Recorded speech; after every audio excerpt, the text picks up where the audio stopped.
Hello, friends, and welcome back to the Miami Book Hub. I'm your host, J. Adrian Betancourt, urban planner by day, author, and explorer by night.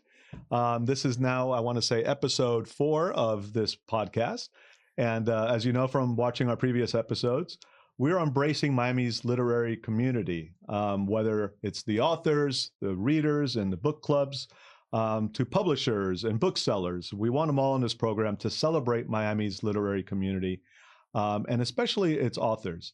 And today I have a wonderful guest who I only recently met, having only recently become a member of the South Florida Writers Association, Yay, welcome. SFWA for short. Yes. And it's Amy Nicole Naim. Yes. Amy, welcome to the program. Perfect. Thank you so much for having me. Of course. And Amy, remind us, what is your role with the South Florida Writers Association? So I am the Vice President and Director of PR and Marketing for South Florida Writers Association. Yeah, it was a long time. We tried to squeeze it on the screen there. Hopefully, yeah, justice. That's a lot. It's okay. It's all good. So tell us about what SFWA is, what's its history, and what are some of the things it does? Yeah, well, I like to say we are a group of writers supporting writers, because that's truly what we are. We're all doing our own work, but then we're all supporting everyone else who's trying to, from newbies to published authors with series under their belts. We kind of cover it all. And we provide resources. We have a monthly meeting. We have writing contests. We have a monthly newsletter. There's so many opportunities to get involved and get your writing out there, but also to support. It's a community. Yeah. At the end of the day, that's the biggest takeaway is it's a community of writers. So, writing is a very solo activity and it can be very lonely. So it's nice that you have other people in your community that know what you're going through and can give you ideas and support. I mean, I've met some of my best writing friends and writing buddies through the organization. So it's good. And we're 35. We just turned 35 years old. Yeah. Happy Started birthday. in 1990. Thank you. Yeah. So, I mean, we've been helping all South Florida writers, but we have members from all over the world. We have someone in Colombia who, because our meetings, you can Zoom in. Right. So it really is it's a great hybrid idea, and it helps us so you can still be a member and not physically be in South Florida.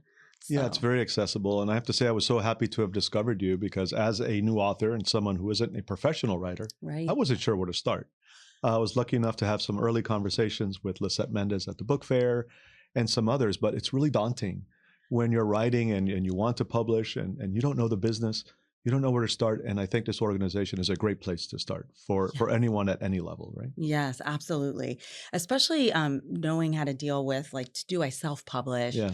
Do I try to do traditional publishing? And, we have different relationships. With Books and Books, we have a great relationship too, to sort of plug people into the scene here. Because I think it's like a little hidden gem in Miami there are a lot of writers and we're all trying to find each other. So it's funny because a lot of people, new members that I talk to and ask how they found us, they usually just do like a Google search, like for writers groups and writer community, critique groups. We also have critique groups, and they're looking for community at the end of the day. So that's what draws them, and I'm so happy that we can bring that to the Miami community because there aren't a lot of us around. Yeah, and I have to say it is very welcoming. I have felt welcome. I was embraced, and I'm like, that was so nice. That's so cool. That's not every organization is like that. Yeah. Did Lisette tell you about us? Or how did you? To be honest, at this point, I don't even remember. I think it was honestly just a Google search. See, this is great. Our SEO is somehow working. We've re-optimized our website. We've kind of modernized a little bit, over the years, and that's the other great thing about the organization is we're a nonprofit and we have a board of volunteers. We're all volunteer run, so those of us that are on the board really dedicate so much time to making this a wonderful organization, and it gives people an opportunity to step up and get involved as well. So they might not, have that because most people, are just working their day jobs and, authors by night, just like you. It's a lot of what we have. So it gives them a great opportunity to be involved. And I did have a chance to see you in action Yes. at the recent Miami Book Club Fair Yes. put on by the Friends of MDPLS, Miami-Dade Public Library Yes. System. Yeah. Lovely event at Pinecrest Gardens. It was a great right? turnout. Yeah, and Yes. so you guys put booths together and highlight some of your members' Yes, books, just which like some of you which you see. have here, right? Yeah, exactly. These fairs are a great opportunity to highlight our different authors because we have everyone from children's book authors to fantasy to memoirists. Every genre. I mean, every genre. So, and we have so much talent. It's incredible. A lot of our writers are self-published as well. So, yeah, these kinds of fairs give us a great opportunity to showcase our books. And another great part of membership, speaking about fairs, is the Miami Book Fair.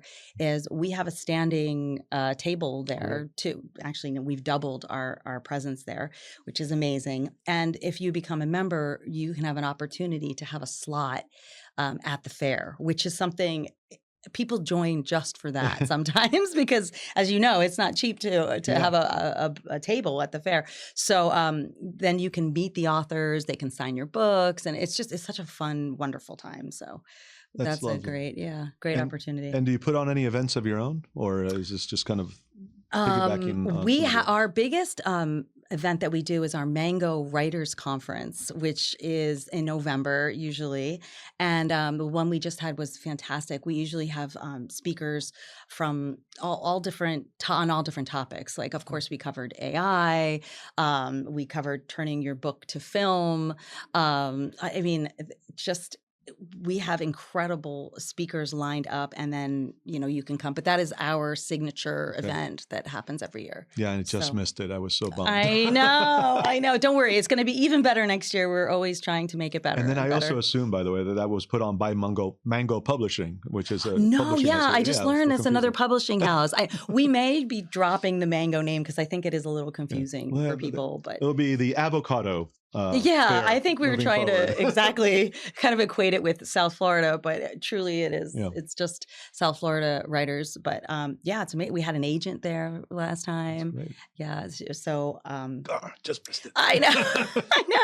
But plenty of opportunities. And that's what being a member really helps you, because we have a part of our website that is just for members only. So where we give you resources for like how to query, for example, just these kinds of where to take a class. A lot of people don't even know how to take continuing education in a writer's class. It's a lot, because I've learned this myself going through this journey. Is the writing is difficult, right? But that's the easy part compared to everything that comes after. Yes. The publishing, the selling, the marketing, the promoting. Yes. It's really daunting. And that's where a group like yours really helps. Providing those resources, providing those connections, that information is really helpful. Yes, 100%. I know the marketing. That's probably the biggest thing. Everyone just goes, they hate it. And I get it. You know what I mean? You want to just do your craft. You want to write. A lot of them, like I have fun with marketing. That's like kind of what I did in my past life. But most people, zero desire. So it kind of helps. And it also helps too, having the community around you to like help you, because we piggyback off each other.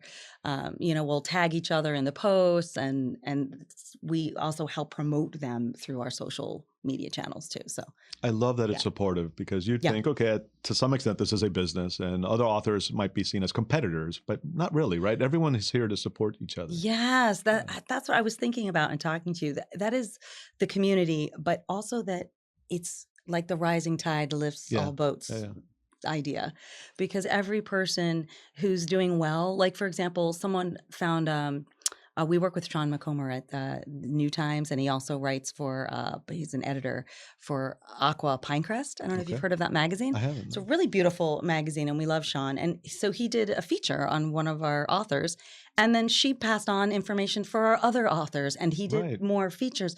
So it's like this kind of thing where no one's gatekeeping. Like we're the opposite of gatekeeping. We're just like, we come on in. We find opportunities. We share those opportunities. So it's all just for the betterment of everyone. So now you mentioned that you had been, I guess, in PR marketing in a previous life. Yes. Tell us a bit more about yourself Yeah. and your background. Me, oh my. Yeah, it's like a lifetime ago. But yeah, I'm a transplant. I'm a Miami transplant. I've only been here for 4 years. 4 years? Oh, you're practically I know, native right? at this point. I'm feeling better about it these days.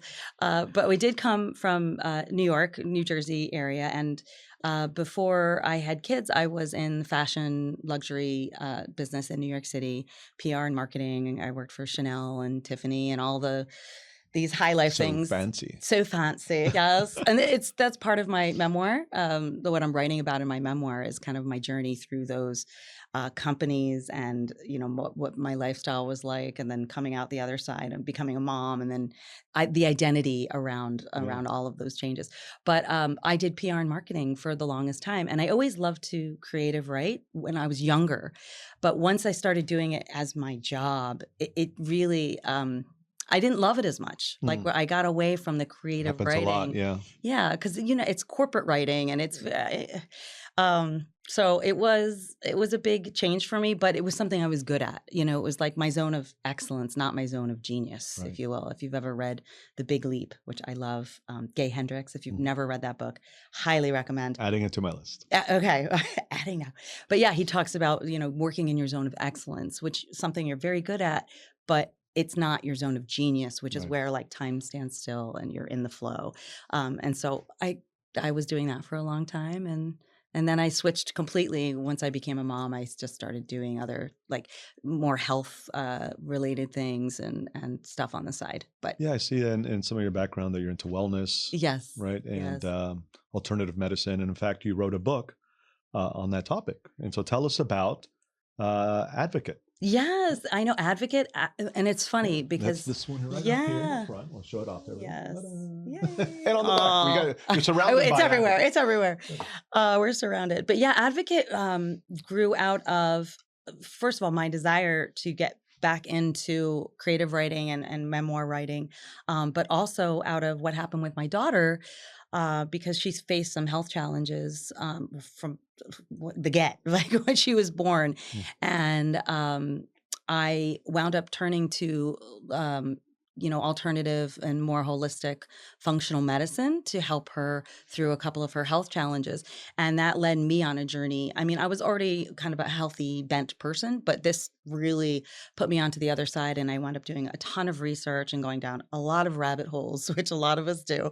And I was really proud and happy of that story, and it really helps my daughter get better and thrive. So I wound up writing kind of a mini guide for other parents that might be going through something like that, and they want to help their kids, but they don't know where to turn because a lot of people they go to their regular doctor and they think that's it, and it's like there's so many other avenues that you might be able to go on. And also, but I talk about how to work with your primary care doctor, so you don't kind of throw the baby out with the bathwater. Sure.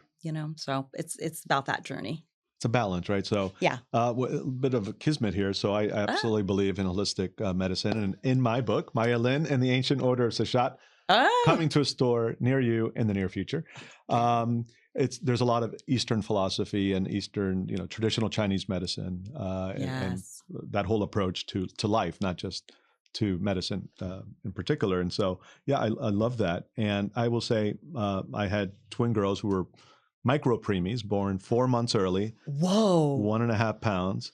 And, we went through the traditional medicine route, but we also introduced a lot of the alternative holistic medicine. And I really think that made a world of difference. And today they're 15 years old and happy and healthy. And the same other than wearing glasses, daughter. there's absolutely nothing wrong with them. That's twins, you said? Twins, yes. That's this crazy coincidence. So my daughter's 15. Well, and she was a twin. I lost the twin very early on. No, thank you, but it's crazy. That's the same age and all of that.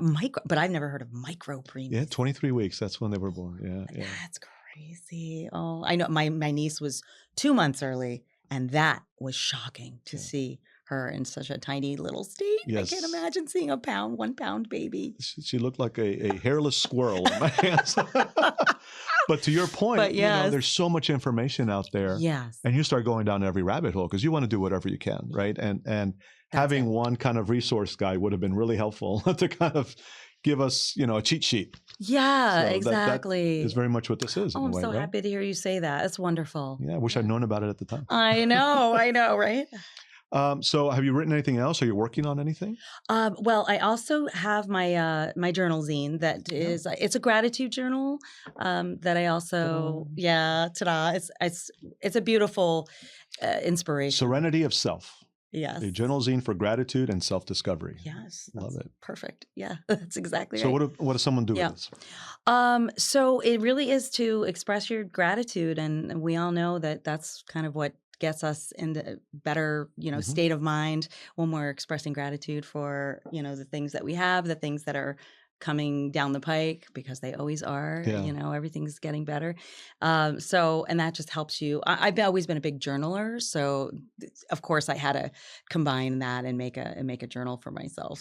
So that was good. I love it. It's another thing I wish I had earlier in my life. I started meditating, and that turned me onto journal expressing gratitude via journaling, which I've never been a big journaler.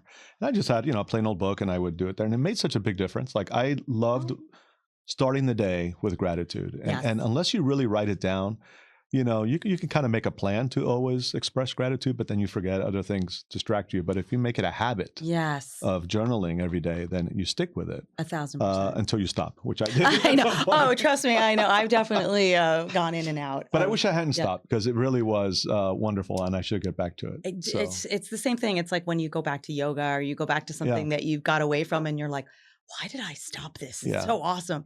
So that's exactly how I feel about the journaling.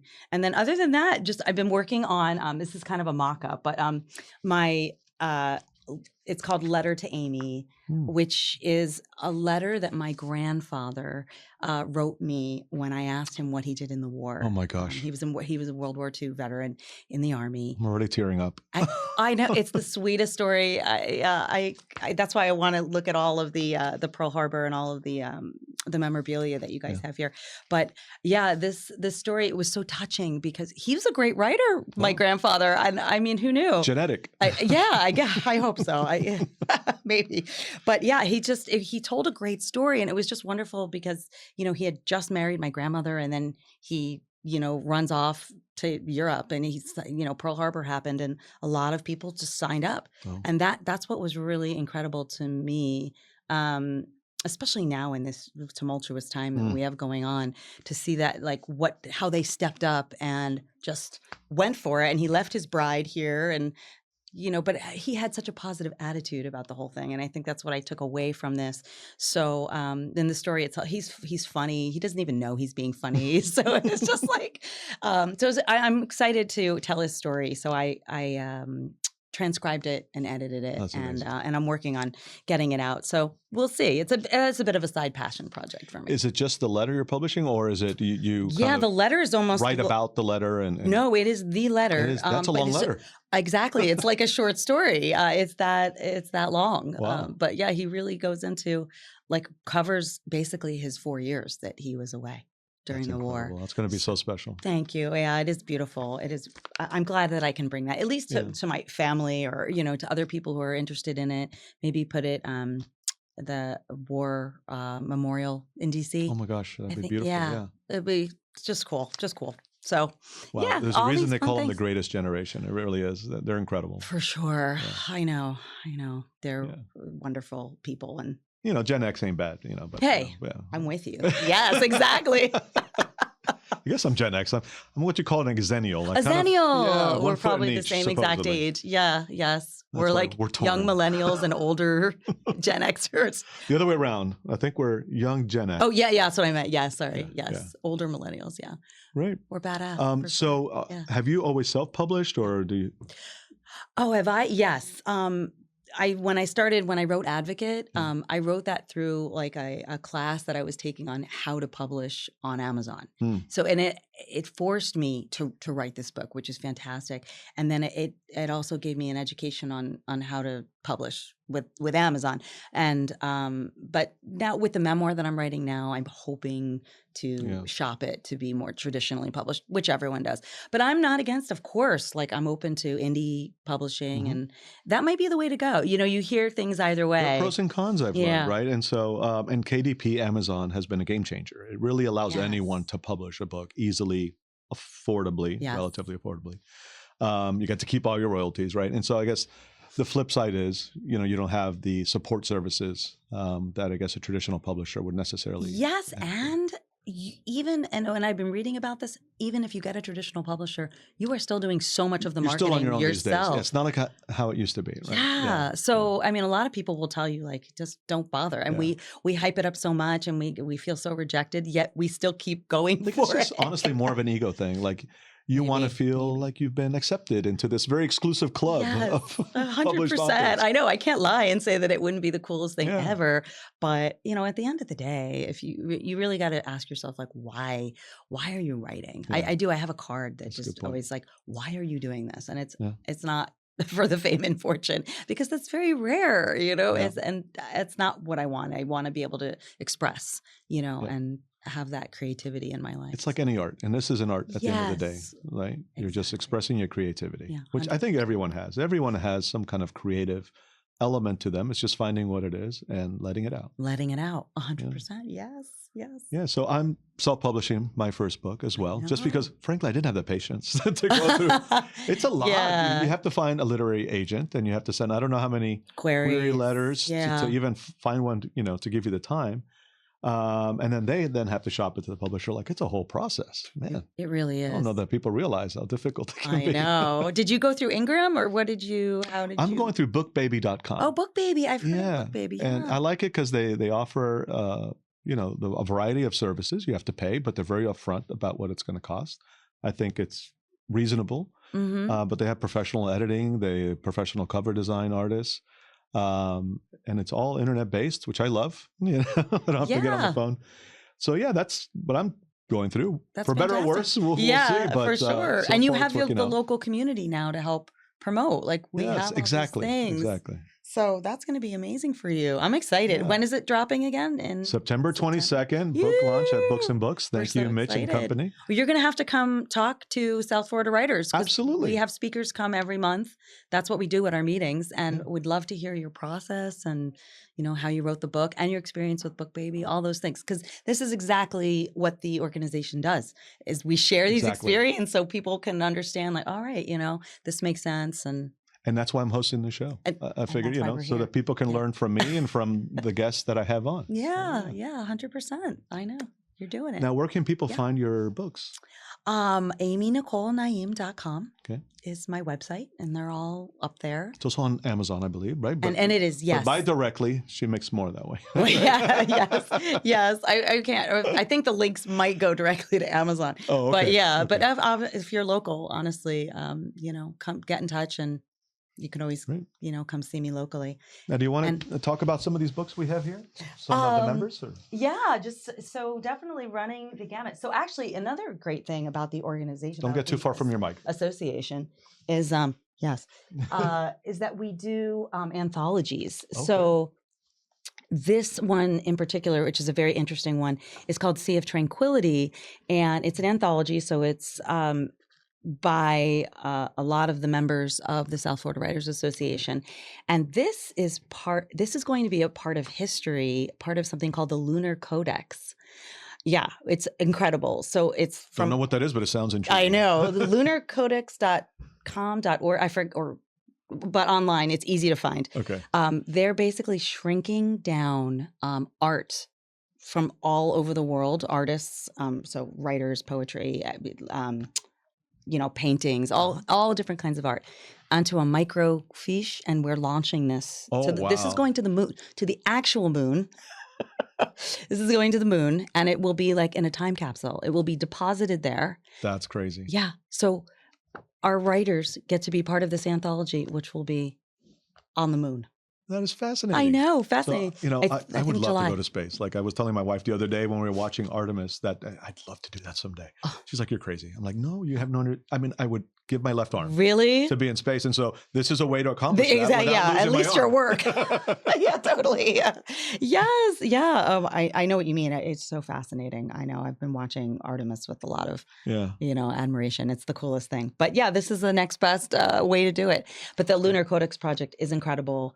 And, everyone stepped up to include their piece in here. So That's great. yeah. And we have other, another anthology that we had done is A Wonder, which is this one here. Mm-hmm.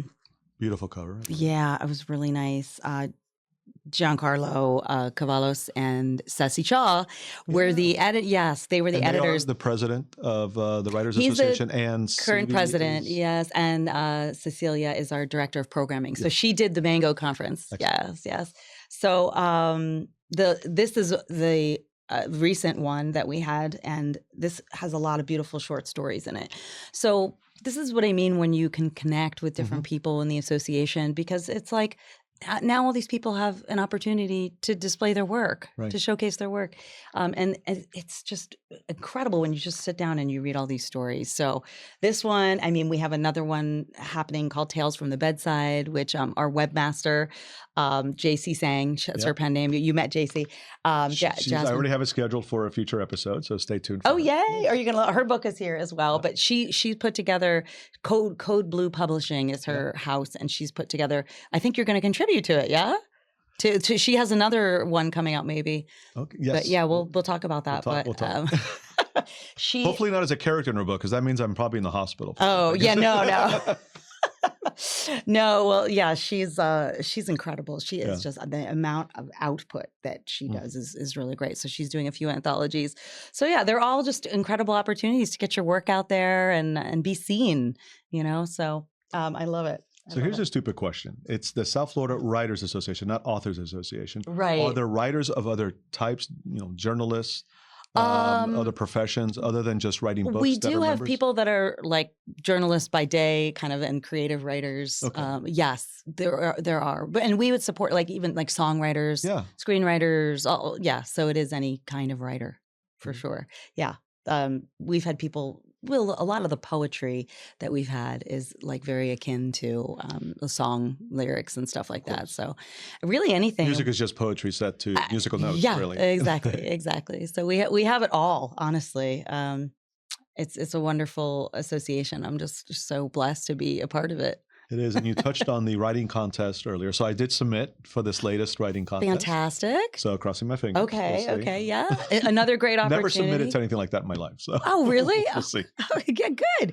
Yes. And you could do that. You can also contribute a piece to our monthly newsletter, The Author's Voice. So we give you opportunities to kind of get your And actually, your voice the organization has its own podcast as well, right? Yes. The Author Showcase is on our YouTube channel. Which we will have you on as well, especially Thank you. Get your book on. Yeah, that's Ceci is also hosting that. So opportunities abound. Abound. Yeah. They really and I'm sure I'm forgetting some, but If people want to learn more about the organization and all these wonderful things we talked about, where should they go? Yeah, southfloridawriters.org is our website, and everything is there. All the membership benefits and everything else that we offer, events coming up, the contests, contacts, everything that you need. I think we're scrolling that on the screen at some point. SouthFloridaWriters.org, yes. Yeah, it's pretty easy to remember. Very easy. Let's see, let's have some fun questions here. Okay, so this is always a tough one, right? It's like choosing between your children. Who's your favorite author? Or what is your favorite book? I'll let you choose one or the other. Oh my gosh. I know this all. I really like a lot of nonfiction. Yeah. Although Viktor Frankl, Man's Search for Meaning, was very amazing. There's so. What about yours? Let's talk about yours. Wait. I'm the host here. Let's put this back on you. Okay, so one of my favorite books. You can't say the favorite, right? But 1984, I always go back to. We're living it now, so it's actually quite appropriate and depressing. But yeah, 1984 I think is excellent. Wow. But in terms of authors that I read now, I really like Eric Larson. Dan Brown. I'm into Oh, kind of yeah. historical fiction and thrillers, and so yeah, a lot of my writing is kind of inspired by them. Your book's Yeah. historical fiction, yes? I would call it historical fiction. Yeah, Yeah, okay, yeah. okay. I mix a lot of history in there, but at the end of the day, I make a lot of stuff up. So- I know. which is really liberating. That's what I love about fiction. Oh, I know. But like what you mean. I tend to read nonfiction. Yes. And I need to get away from that because, if I'm going to write fiction, I should probably read more of it. It's true. I need to mix it up too. My mother always says that. She's like, Yeah. you need to just have a good fantasy, Yeah. whatever. But then because I'm writing my memoir, I'm now finding myself, I'm picking up other people's memoirs just to see their So you structure. hadn't even mentioned that yet. So you're writing a memoir. Yes. All right. Yes. My memoir, as I mentioned, is, starts with my time in New York City and then becoming a mother. And, That's right. and You all did mention that. Yeah. No worries. Yeah. The changes in identity and all that stuff. But yeah, so now I'm so focused on memoir writing and seeing how people really express that. That's really fascinating to me, those memoir stories, and how people bring those to life it's not a biography. I think people think, oh. So what is the difference? So a biography is like, I was born on this day, and then it kind of takes you through someone's life. And a memoir can be about a particular incident that happened to you or a particular time in your life, and what that means to you. But it's about something that happened to you. Right. It's more like psychoanalysis. And yeah, it is. It's making meaning, Yeah. right? It is. It's totally making meaning out of an incident. Like, what am I reading now? The Hair. It's literally about this woman who found a little rabbit by the side of the road, like during lockdown and COVID, in her little cottage in England, and how she takes this little baby rabbit in and like takes care of it. This is a memoir. Like, that's great. So, you could write about anything. And I think people think their stories aren't worthy. And I really hate to see that, even though I have my own self-doubts like all the time, like who's going to care about this? And that's the other thing. I think we try to support people to say like, your message matters. Yeah. And it's all important. And we have to get it out, because I think people tend to just, doubt themselves. And, Oh, absolutely. Like any artist. Any artist. Right? So it's like, this I is doubt crap. myself every day. Like, why am I to be writing a book? What am I doing? Yeah. Never taken a creative writing course in my life. But then I meet people like you and people at the wonderful SFWA who are very supportive, and it gives you hope. And so, Yeah. I couldn't do it without my cheerleaders. I have a team. Those girls that you met, I met them through SFWA, and now they become my core besties. Yeah. Great energy across the entire group. It's wonderful. Thank you. Listen, Amy, unfortunately, we're out of time. This really goes faster than anyone ever expects. I know. I love talking to you. But I'd love to have you on again in the future. I'd love to have other members of the organization. Let's make this a regular thing. Absolutely. Would love that. Thank you so much for having us. No, thank you for taking the time, and thank you for everything you do. And good luck with all of your different projects. Yes, thank you. Thank you again. So, folks, that's all the time we have here on the Miami Book Hub. I want to thank you for tuning in. If you like this episode and what we're doing, please share it with friends and family, and be sure to tune in for future episodes. As I've mentioned, we have several other authors and members of the literary community on deck, many of whom you might know, like Mitch Kaplan from Books and Books. So please continue to tune in. In the meantime, keep reading, keep writing, and stay curious, Miami.